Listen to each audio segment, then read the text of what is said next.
The Hotel Mimosa is a charming boutique hotel. It is located in the heart of New York City's Chinatown, offering a cozy and stylish atmosphere.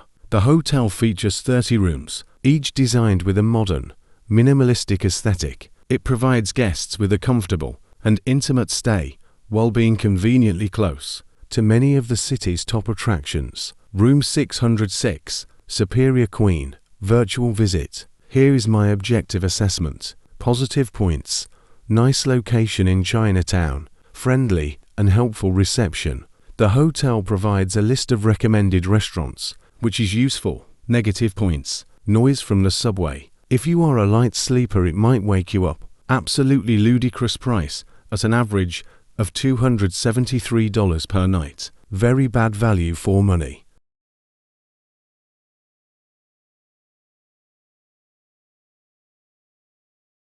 Please like, comment and subscribe for more hotel and travel videos. Don't forget to hit that bell icon to get all the videos from the channel.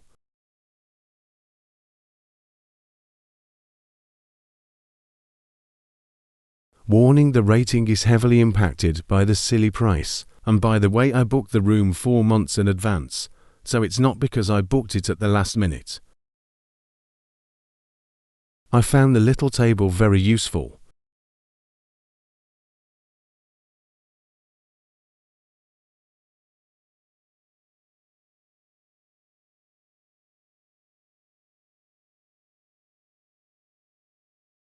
My rating, 2.5.